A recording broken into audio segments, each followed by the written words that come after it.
Deion Sanders went on 60 Minutes. Sure, if you're anything like us two guys, you probably didn't watch it. And 60 Minutes is like an old person show. Like, seriously. And so he goes on the show, and they're asking him a bunch of questions, and he's talking about HBCUs and how he's trying to change the culture and things like that. But then they get to where, what about you and your aspirations, whatever. And basically you can see the comment here. He says, "I'll be a fool not to, as far as entertaining coaching offers from Power 5 schools." Let me quickly take it, and then you bounce off of this. Sure. So, yeah, Deion, if he gets a offer from Power 5, of course he should entertain it and possibly take it, especially if it's a big school that has some sort of groundwork to where he could take it and run, not take it and fix it. Because, yeah, you did that at Jackson State, but if you can't go to a shit show at a Power 5 and expect, because people, if Deion comes into town, they're expecting changes like year 2. Yeah. Like real, real. All right. So, but my thing is, I think it's more meaningful and bigger if you can build Jackson State into a competitive team versus bigger schools. I'm not saying that Jackson State has to go in and play Alabama to the last T. I'm saying, like, the first step is, can you schedule an Appalachian State or those type of schools? Right. Appalachian State beat a Power 5 school this year. They beat Texas A&M. And they do this once every 5 or 6 years. Maybe every 10. Okay, every 10. I tried Appalachian. Let's not get carried away. I tried Appalachian. I tried to give you guys extra. You know who's an Appalachian State guy? Who? Our guy Ernest Wiggins. For real? Yeah. Like he went there? Yeah. Shout out to Ernest, man. We got to get him back on. App State Hall of Famer. Shout out to Ernest, man. And Whitney Tossie, a local basketball person, she played there. Yeah, man. You got a kid that wants to be fast, run track, or play ball, or anything, man. Ernest is a guy that can increase speed and agility and all that great stuff. I just think it means more if he does it at Jackson State, at HBCU. I think he becomes a bigger martyr. I think he becomes it's just, and he can do it. He can change it, like we kind of mentioned last week. If he gets other coaches and other, they have to join the party. This weirdly mirrors what we just talked about with Kanye. Yeah. Deion alone, Jackson State alone, like rising, it's going to be problematic. And you're already starting to see it because they're getting pretty damn good. And a lot of their games, and you went to one last week, aren't very good. Right. And you're going to, it has to go somewhere. And again, the most obvious thing is let's get some games with Power 5 schools. Yeah. And we can't go from Bethune to Alabama in Tuscaloosa. Right. But maybe there's some medium steps. Maybe we could play Vanderbilt, or maybe we can, get a game with Georgia Tech and play it in Atlanta and the Mercedes-Benz and do that.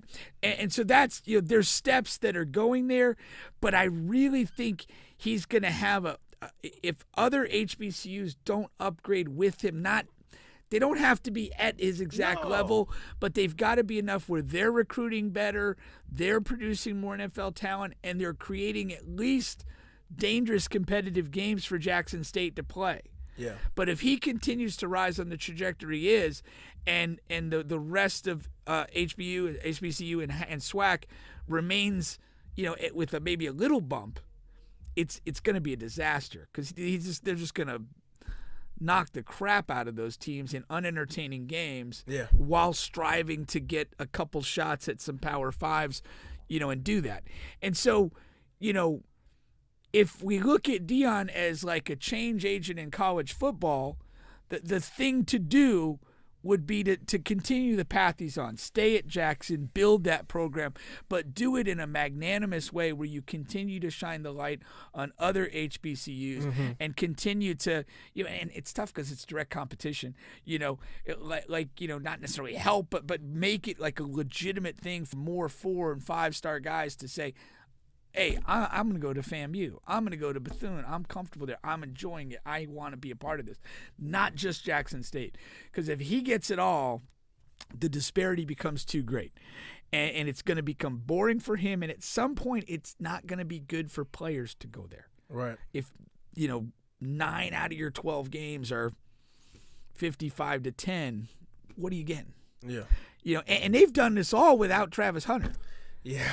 And he's maybe coming back this week. I don't know if I've ever been as blown away by somebody's high school highlights in football as I have of Travis Hunter.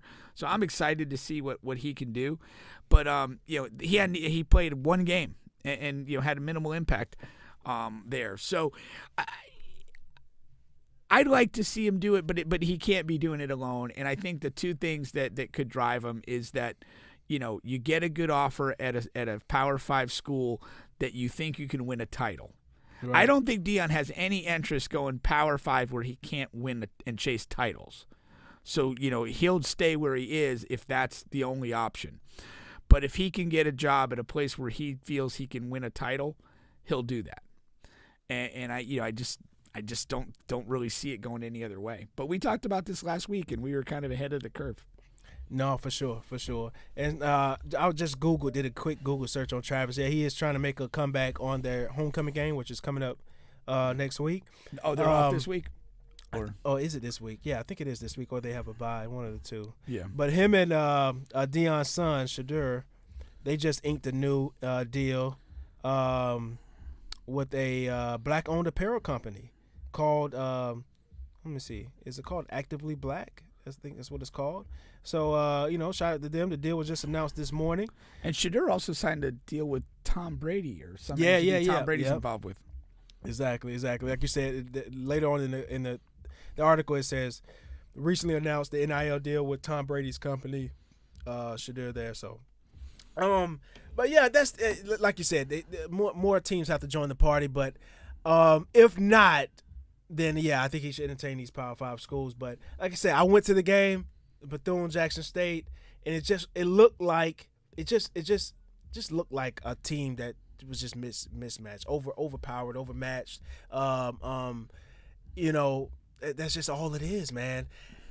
Now is the perfect time to schedule one of these Florida schools, the Power 5s, like get them while they're weak. Or the alternatives, like you said, the Vanderbilts, or like I said, maybe Appalachian State, something like that, because they don't have any of those games this season. None of those type of games this year. Yeah, they don't, and I don't think Appalachians they've got to have a buzz. That's why I think like Georgia Tech, you could do it in Atlanta in the big stadium, and Georgia Tech they're not great, but they're in the ACC at least, and you could there's a little thing there, I think. But Appalachian State, I don't think is the answer. And I mentioned Vanderbilt, but they don't have any cachet, or they're not, interesting in any way. It's got to be somebody like that, or maybe like Target. Maybe a team that. But would not saying that they could compete, but would Florida State take that call? I think that'd be a huge game. Very complicated for Florida State. Yeah, it's very. I don't think they will personally, because again, there's Deion's a FSU legend. When Willie Taggart first got the job, there was a little buzz that Deion was going to come and be the DB coach, which didn't really seem credible at the time. And then there was some notion, there was some people that maybe wanted him for head coach when Willie left. And then he's gone on to become a head coach and have the success. Then you got Hunter choosing Jackson State over Florida State. There's just too much history, funky history there. I don't think I don't see it happening. I just think there's too much between the two, Deion, Travis, etc. To do. I mean, it would be from a neutral or TV promoter's perspective a great game to get. Yeah. I just again I just don't think it's a great idea for Florida State. And he wouldn't want to do that unless he was steadfast sure that his team was prepared. Because I think he's pretty much he's gone on. He's been very judicious about how he's presented this. Yeah, he's not called out Power 5 schools at this point. He knows what he's doing. He's building this in a very calculated manner. He knows he needs to upgrade the trenches. Yeah. And you already kind of said you saw, a significant difference in the trenches between, Right. Jackson State and Bethune, but he knows there's another level There's to get another to. level. Or 2.